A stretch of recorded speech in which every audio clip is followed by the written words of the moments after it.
ખીચડી પેટમાં ખદબદ થવા લાગી, એટલું બધું દર્દ આપવા લાગ્યું, પેટનો ઉકળાટ થયો કે એમને વાંતિ થવા લાગી. મોટે મોટેથી વાંતિ થાય, આવ આવ આમ થઈને. પેલો ઘર માલિક જાગી ઉઠ્યો, કેવો તારીની આ બાવાને ખવડાયું અને સુવડાયો તો રહી જઈ વોકે છે. ચલો નીકળ, સારા શરમ નથી આવતી, વોકતો હતો ને. આમ કરીને કાઢ્યા. અવધૂતજીએ વિચાર કર્યો કે જેને બારણે જઈશ એને બારણે વખવું તો પડશે ને, તો એને દુઃખ થશે. એના કરતો ગામની ભાગોળે ચાલો. હવે જલ્દી જલ્દી ગામની ભાગોળે ગયા અને ત્યાં જઈને ખૂબ વાંતિ થઈ. વાંતિ થઈ ત્યારે શરીર ઠંડુ પડ્યું.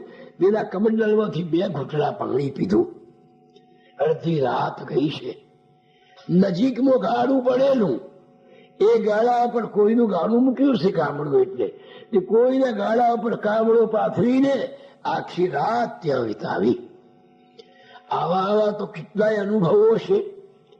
એ તો કોઈ દિવસ રંગતમાં આવી જાય ને બોલી નાખે ત્યારે, બાકી એમણે કોઈને કહ્યા નથી. આમ ફરતા ફરતા એક દિવસ બાપજી સુરતમાં પહોંચી ગયા. અશ્વિની કુમારના ઓવારામાં સ્નાન કર્યું. બપોરના 10, સવારના 10, સાડા 10 થયા છે. યોગી છે ને, યોગીઓનો જઠરાગ્નિ બહુ પ્રદીપ્ત હોય. સમાધિ પછી એમને ક્ષુધા લાગે, એટલે ધ્યાન પછી ઉદરમાં ક્ષુધા લાગી છે. ભગવાનના દર્શન કરીને જ્યાં ઉપર તાપીના કિનારે આવ્યા, ત્યાં એક બ્રાહ્મણ બેસી રહેલો. પેલા બ્રાહ્મણે જોયું કે સંત કોઈ સારા છે, એટલે સહજ રીતે કહ્યું, બાપજી જો ભૂખ્યા હો તો મારે ત્યાં ભિક્ષા કરવા પધારો. હું બ્રાહ્મણ છું, સંધ્યા વૈશ્વદેવ કરું છું. આપ મારે ત્યાં ભિક્ષા કરશો તો મને આનંદ થશે. કે ચાલ ભાઈ, ભૂખ્યો તો છું જ ને. ગયા પેલા બ્રાહ્મણ ને ત્યાં. સુરતનો બ્રાહ્મણ ભગવાનને ગુરુ મહારાજને પ્રેમથી જમાડ્યા. જમ્યા પછી બાપજી નીકળવા લાગ્યા, એટલે પેલા બ્રાહ્મણે 5 રૂપિયા દક્ષિણા ધરી. જો 1928-29 5 રૂપિયા, કેવી એની ઉદારતા! એને 5 રૂપિયા ધર્યા. બાપજીએ કહ્યું, માફ કરજો ભાઈ, હું પૈસો લેતો નથી, પૈસાને દ્રવ્યને સ્પર્શ કરતો નથી. કેમ? તો આપને ક્યાં જવું છે મહારાજ? કે મારે શુક્લતીર્થ જવું છે. પણ પેલાના મનમાં એવો વિચાર ન આવ્યો કે આમની પાસે પૈસો તો છે નહીં, પૈસાને સ્પર્શ કરતા નથી, પછી શુક્લતીર્થ કેમ કરી જશે?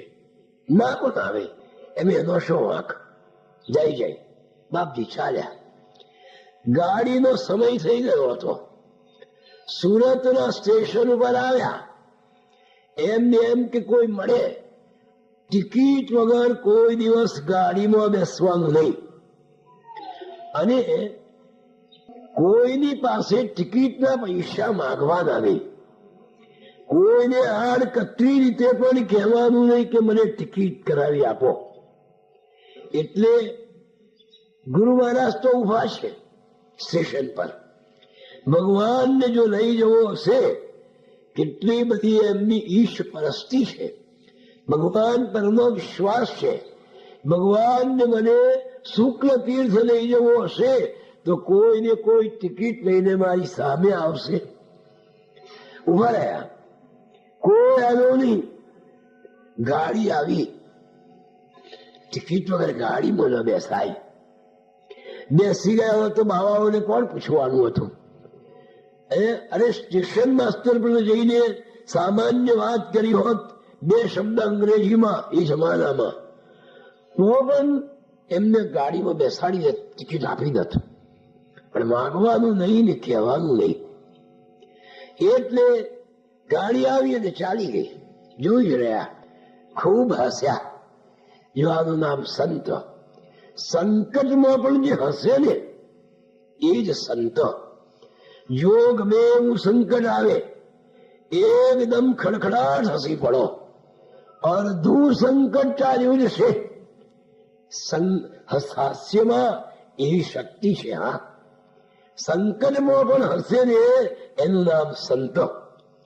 ગુરુ મહારાજ હસ્યા ખડખડાટ કે ઓ તારી ભગવાન, તમારી ઈચ્છા એવી છે, મારી પગની કસોટી કરવી છે, કઈ વાંધો નહીં, શુક્લ તીર્થ તો જવું જ છે.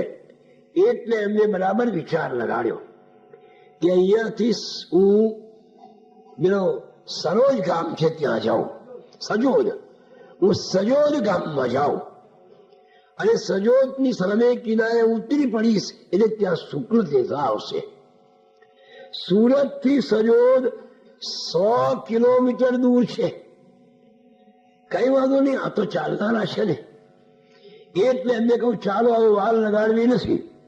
સજોદના માર્ગે પહોંચી ગયા અને એ તો વેગે ચાલ્યા. કોઈની મગજમારી નહીં, રોક ટોક નહીં, બસ એક જ વિચાર છે, બસ ઓમ ઓમ ઉચ્ચાર કરતા ચાલ્યા જાય છે. તનમાં યૌવન જોમને, મનમાં દૃઢ વિશ્વાસ, શ્રદ્ધા સદગુરુ પર પછી બાકી શું રે ખાસ. એક તો જુવાન શરીર છે, જબરજસ્ત તાકાત, ચાલવાની શક્તિ છે, ગુરુ મહારાજ પર વિશ્વાસ છે. એટલે એક નિશ્ચયથી તો ચાલવા જ લાગ્યા. સરસડાટ જટા કે સસી પર ઉડે અને છાતી ફર ફર થાય.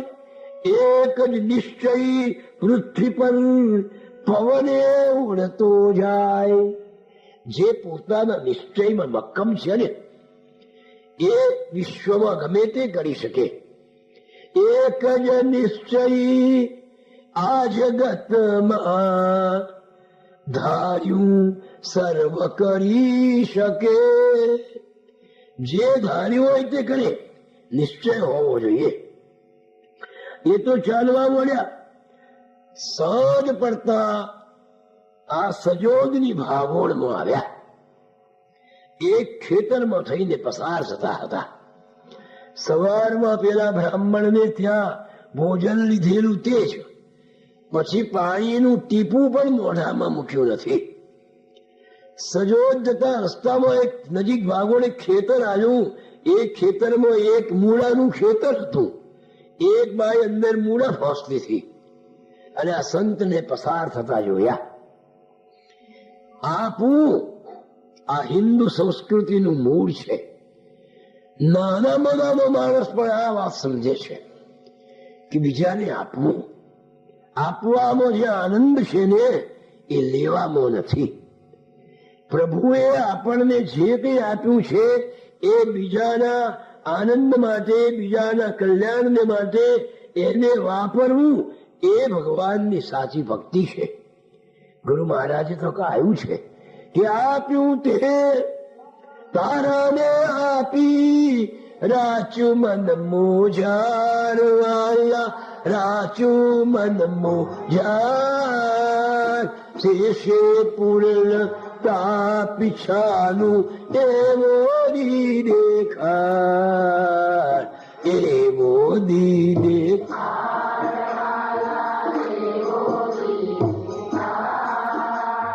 દેખું તારું રૂપ બધે. ભગવાન તેમને જે કઈ આપ્યું છે એવું આ તારા બધા સ્વરૂપો છે, આ તારા જ બાળકો છે, એમને વહેંચી દઉં, એમને આપી દઉં અને રાચું આનંદ થાય. એ આપતા મને આનંદ થાય. જો આપવામાં આનંદ ન થતો હોય તો આપવાનો કોઈ અર્થ નથી.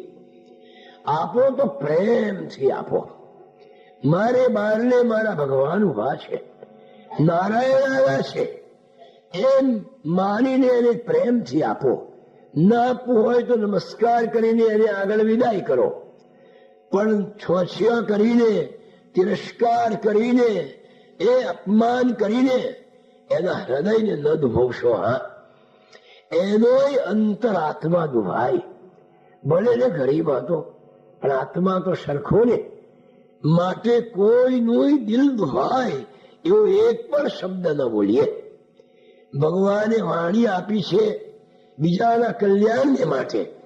એવું બોલીએ કે બીજાને ઉત્સાહ વધે, બીજાને આનંદ થાય, બીજો પોતાનું દુઃખ ભૂલી જાય, ત્યારે વાણી સાચી વાણી કહેવાય.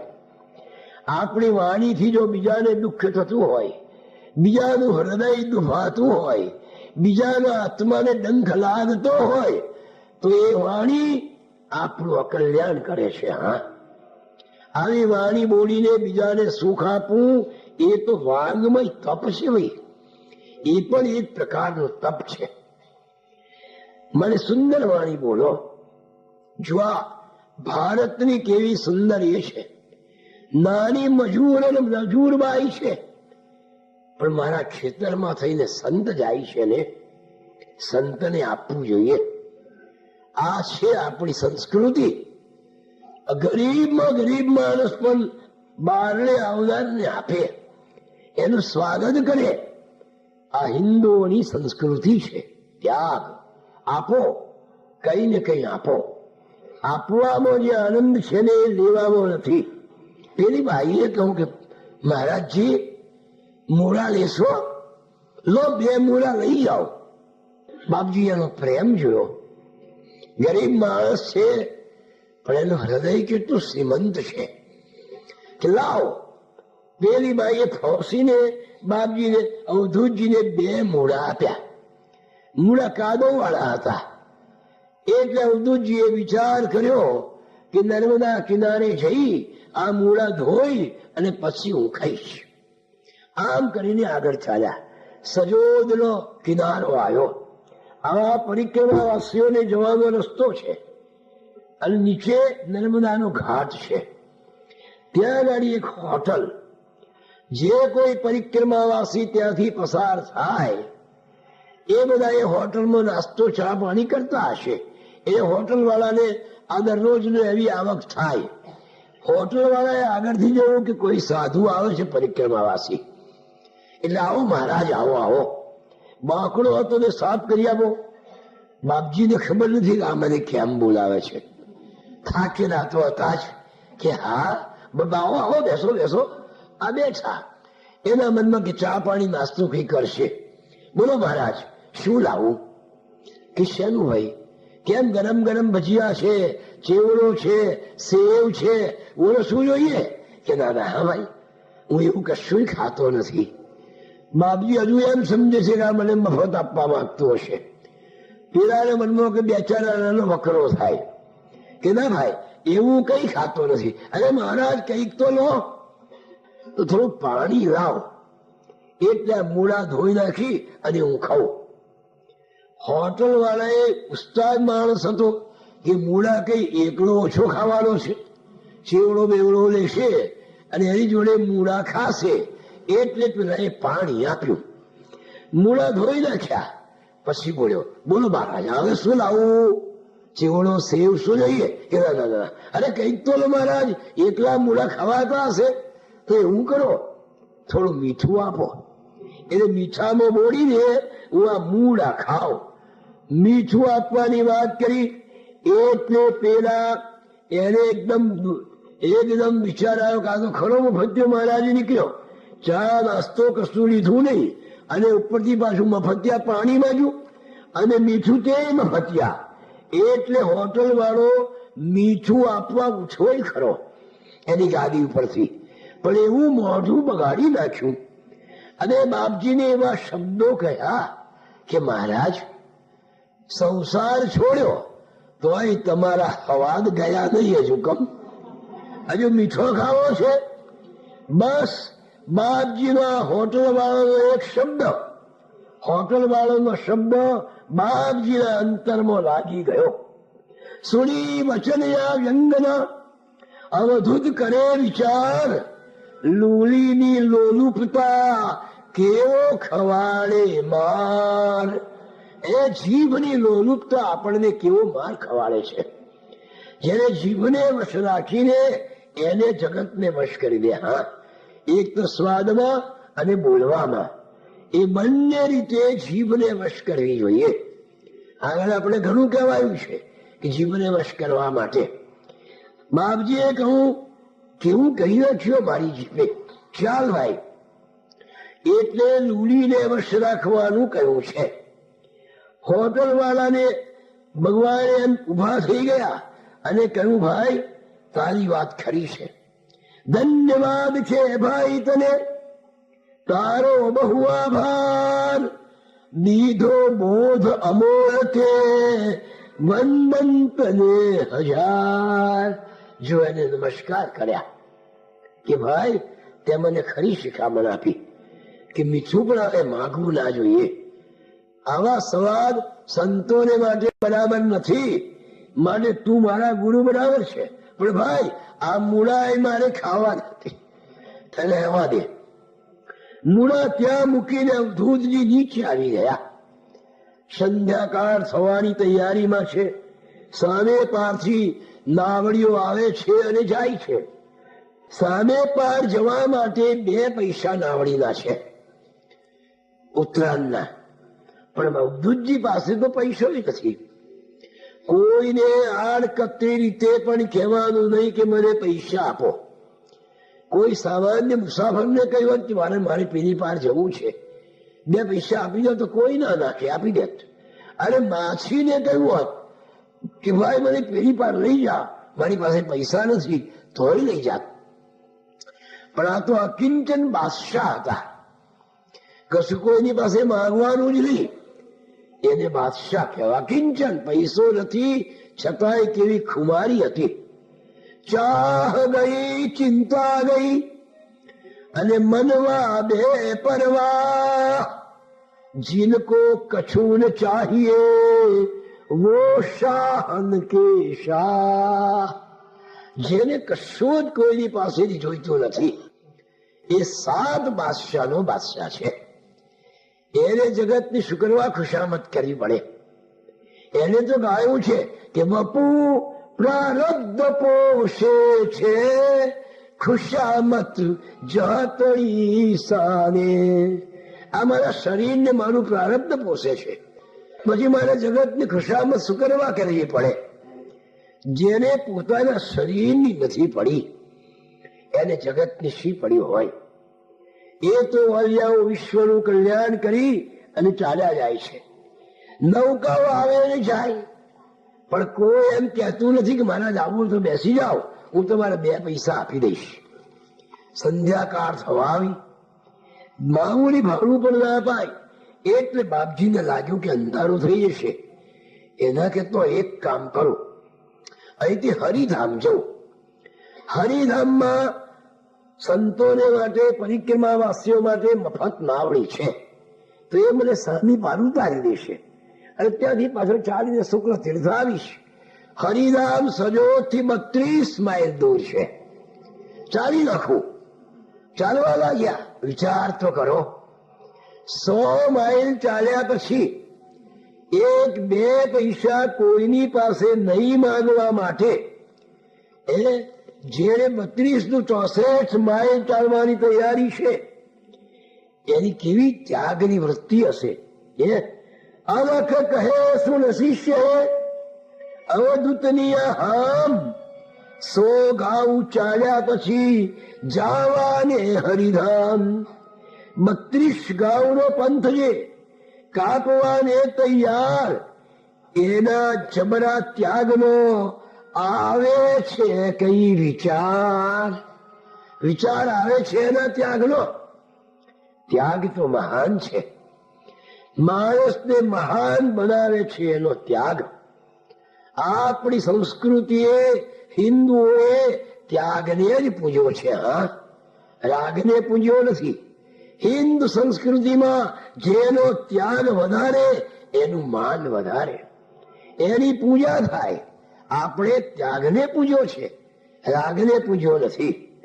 જો અલગજી કે છે કે એનો ત્યાગ કેવો હતો, ત્યાગ તણી ધૂણી એના અંતરમાં કેવી ધગધગતી હશે, એની આ છે જોય. આ એની એક સામાન્ય જોય છે. એના અંતરમાં કેવો ત્યાગની ધૂણી ધગધગતી હશે. ભગવાને કહું કે ગુરુ મહારાજને મારી કસોટી કરવી છે તો ભલે ને કરે, એટલે ચાલવા લાગ્યા. પણ ભગવાનની ઈચ્છા નહીં હોય કે બહુ ચલાવવો નથી એને. એક માછીએ અવધૂતજીને ઓળખ્યા, ચાલ છુપીને આવ્યા ને આની સડસડાટ આટલું ચાલ્યા પછી પણ જાય છે, કોઈથી રોકાય નહીં. એની ધૂનમાં મસ્ત એમ ચાલ્યો જ જાય. એવા સંતને કોણ રોકી શકે? એમની ભલે ને કાયા ગમે એવી છોટી હોય, પણ છતાંય એક નિશ્ચય છે કે જવું એટલે જવું, એટલે ચાલ્યા જ જાય છે. બિન લંગોટી કાયા ખોટી, તોય જડે ના જગમાં જોટી, મોટી મોટી ફાળે દોડ્યો જાય. રોક્યો ના રોકાય, એ અવધૂત ચાલ્યો જાય, ચાલ્યો જાય. ચાલવા લાગ્યા. પેલા માછીએ જોયા કે આ તો નારેશ્વર વાળા બાપજી લાગે છે. પાછળ દોડ્યો કે બાપજી બાપજી વરો વરો. ક્યો? હો કેમ ભાઈ? કે આમ ક્યાં જાઓ છો બાપજી? તમારે ક્યાં જવું છે? કે મારે શુક્લતીર્થ જવું છે ભાઈ. તો બાપજી શુક્લતીર્થ તો આ બાજુ આવ્યું, તમે આમ કેમ જાઓ છો? કે હરિધામ થી મફત નાવડી મળે ને, તો પેલી પાર ઉતરી જવું. પેલા આ સાંભળતા પેલા નાવિક ની આંખમાં આંસુ આવી ગયા કે બાપજી એક 2 પૈસા માટે તમે 32 નું 64 ગાઉ ચાલવા જાઓ છો, અને અને ઓ બાપજી મફત ઉતરવા પાર 32 નું 64 ગાઉ ચાલવાને તૈયાર થયા આપ. ઓ બાપજી આ તો હદ કહેવાય. નાવ મારી તૈયાર છે, ચાલો અબ ગુરુ રાય. ભગવાન મારી નાવડી છે, હમણાં જ તમને પાર ઉતારી દઉં. એમ કહીને પેલો મલ્હાર ફરી ફરી અવધૂત ને પગે લાગ્યો અને પોતાની નૌકા પાસે લઈ ગયો. એમ સાફસૂફ કરી પોતાનું ફાટું તૂટું ધોતી હતું એ અંદર પાથરી દીધું. જો આનું નામ સંસ્કૃતિ. ગરીબમાં ગરીબ માણસ પણ હિન્દુઓ સમજે છે કે સંતને આસન આપવું પડે. એની પાસે શું છે? જે હોય તે આપે. એને પેલું ધોત્યું ફાટલું પાથરી દીધું કે બાપજી એના પર બેસો, અને પોતાનો હાથ ઝાલી અને બાપજીને ઉપર ચડાવી અને બેસાડ્યા. જોઈ એનો ભાવા બીજા સદગુરુનાથ. ઓમ ઓમ મુખથી વળી મસ્તક મૂક્યો હાથ. નાવડી ચાલી મધવેગમાં આવી એટલે ગુરુજીએ અવધૂતજીએ પોતાનું કમંડલ નર્મદા જલમાં બોળી અને પાણી ભરી લીધું, અને કમંડલ ભરીને પ્રેમથી પાણી પીધું નાવડીમાં બેસીને. સુરતમાં પેલા બ્રાહ્મણને ઘેર પાણી પીધું હશે તે જ. જમ્યા પછી સવારમાં 10 વાગે પાણી પીધું, આનંદ થયો. અને 100 ગાઉ ચાલ્યા છતાંય કશું મન મોઢામાં મૂક્યું નતું એમને. એમને ભૂખતા સ્લીપસી પડી હોય, રેવા માના જલ પીધા ને અંદર શરીરમાં આનંદ આનંદ સ્ફૂર્તિ આવી ગઈ. પરત આ પેલા નાવનું અલખજી કે છે કે આ નાવિકને આ માછીને ધન્યવાદ છે. પરબ્રહ્મ શ્રી રામને ગુહ્ય મલ્હારે જેમ નિજ ભાવે નિજ નાવે બેસાડીને પાર ઉતાર્યા તેમ, જેમ પેલા ગુહ્ય રાજાએ ભગવાન રામચંદ્રજીને પાર ઉતાર્યા હતા, અહીંયા નાવિક પણ સ્વયં દત્ત ભગવાન નિજ નાવે બેસાડીને ખાટે કેવું માન ખાટી ગયો. સ્વયં દત્ત ભગવાન જે અખિલ વિશ્વની જ્યોત ભક્તોને ભવ તારવા સ્વયં બનીને પોત અવની પર વિરહી રહ્યા, તેને આ મલ્હાર નિજ નૌકાએ ચડાવીને ઉતારે છે એ પાર. ધન ધન એની નામને અલગજી કે છે કે ધન ધન એ મલ્હાર જીવન જન્મ સફળ કર્યા. વંદંત ને હજાર.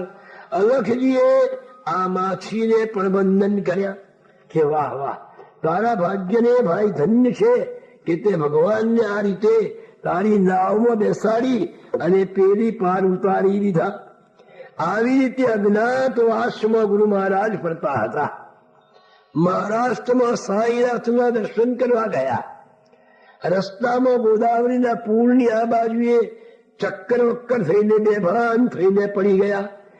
એક ગામમાં આગલે દિવસે ભોજન લીધું હતું, હવે બીજે દિવસના ભૂખ્યા હતા. એ ગામમાં ગયા પણ કશું ખાવાનું મળ્યું ના. એટલે 2 ઘૂંટડા પાણી પીને આગળ ચાલ્યા.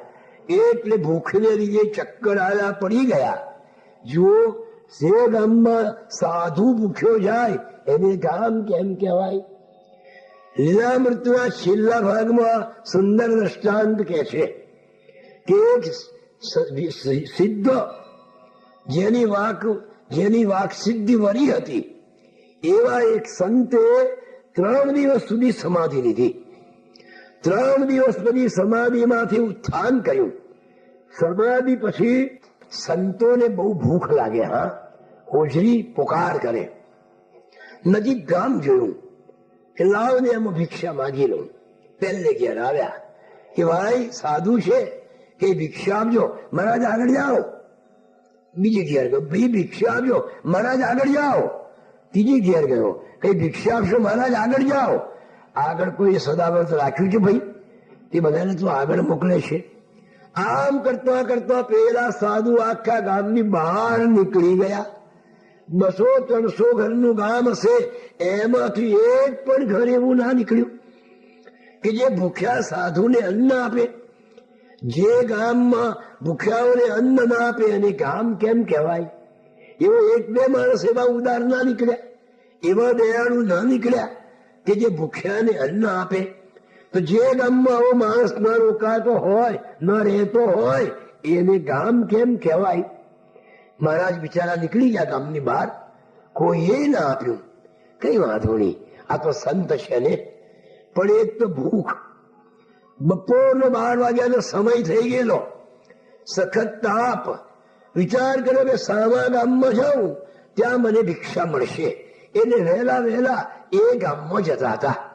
ત્યાં રસ્તામાં એક બ્રાહ્મણ મળ્યો કે બાપજી, તમે કયા ગામથી આવો છો? આ સામું ગામ મળ્યું છે ને?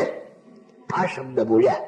જો સંતને બોલવાનું નતું, પણ પેલું ભૂખનું દુખે એનામાં જરા ક્રોધ આવી ગયો અને બોલી જવાયું કે આ પેલું ગામ મળ્યું છે ને. મળ્યું કહેતામાં તો એ ગામ સળગવા લાગ્યું, ભડકે બળવા લાગ્યું, વળી ગયું. સંતની અવહેલના. તો એ ગામને શું કરવાનું? બાળી જ દેવું જોઈએ ને. જે ગામમાં એક પણ માણસ એવો ના નીકળે કે ભૂખ્યાને અન્ન ના આપે, એ ગામ સ્મશાન જેવું કહેવાય. બાપજીને અન્ન ન મળ્યું, ઉજાગરો ભૂખ એટલે ભાન ગુમાવીને પડ્યા. અને જયારે જાગૃત થયા ને ત્યારે બરાબર શિરડીની નજીક જ પહોંચી ગયેલા. એટલે અવધૂતજીને સ્ફૂર્તિ આવી, મનમાં વિચાર કર્યો કે અહીંયા મને કોણ લાવ્યો કે જેના દર્શન માટે હું આવ્યો છે? એ સાઈ જ મને લાવ્યા લાગે છે. એને જ મારી આ રક્ષા કરી છે. ભક્ત વત્સલા દેવયે સમર્થ સાઈનાથ, એને આવી ખચિત જાલ્યો મારો હાથ. એમ કરીને સાઈનાથને ગદગદ કંઠે નમસ્કાર કર્યા. થોડો વખત રહ્યા. ફરતા અવધૂતજી ગુજરાતમાં આવ્યા. 1 વર્ષ પોતાની અજ્ઞાત અવસ્થાનું પૂરું થઈ ગયું. આપણે તો આ 2 જ દાખલા જાણીએ છીએ, પણ એમને કેટલા દાખલા લીધા બન્યું હશે તો એ જાણે. આવી પહોંચ્યા ગુજરાતમાં. અમદાવાદની પાસે સરખેજ ગામમાં પધાર્યા. ગામમાં રતનલાલ મહાત્મા એમના જૂના મિત્રો, એમની જામફળીની વાડી હતી, એ વાડીમાં મુકામ કર્યો અને ત્યાં થોડા વખત રહેવા લાગ્યા. એક દિવસ, સુંદર દિવસે અવધૂતજીને એમના ગુરુ મહારાજ ભગવાન વાસુદેવાનંદ સરસ્વતી સ્વામી મહારાજે સ્વપ્નમાં આવીને કહ્યું. સ્વપ્નમાં આવીને એમની સામે ગુરુ મહારાજ ખડા રહ્યા. મંદ મંદ મલકાટથી શોભે શશી વદન, મુખ મુદ્રાથી મુખદ્રુમથી સર સરસર્યા સુમન મધુર વચન. અને સ્વામી મહારાજ શું બોલ્યા કે ચરિતામૃત ઘટલે સુખે અને કરી પાન પીવાન, હોય તૃષાતુર તે હને મોત પાળશે રાન. દૈન્ય રહે સેના કદી જા મોજ કર મસ્ત, એમ કહી શિર પર ધર્યો વરદ સ્વપ્નમાં હસ્ત. અવધૂતજીએ પોતાની ભાષામાં જ આવું કહ્યું છે કે સ્વપ્નમાં આવીને ગુરુ મહારાજે કહ્યું કે મારા ચરિત્ર રૂપી અમૃતનો આ ઘડો લે. અને જો કેવી સુંદર વાત કરી છે, જે તરસ્યો હોય એને પીવાડવાની છે. હા, હોય તૃષાતું નથી અને ગમે તેને નહીં, માટે એને પીવાડીએ તો મોત ભાગ્યું જશે, દૈન્ય નહીં રહે. આશીર્વાદ મળ્યા. પ્રાતઃ કાળ થયો, રોમ રોમ આનંદ ફેલાયો, અંગ અંગમાં આનંદની સરવાણી ફેલાઈ ગઈ. મોઢું મલકવા લાગ્યું અને હૃદયમાં જ્ઞાનનો ધોધ વહેવા લાગ્યો. કલમ લીધી હાથમાં.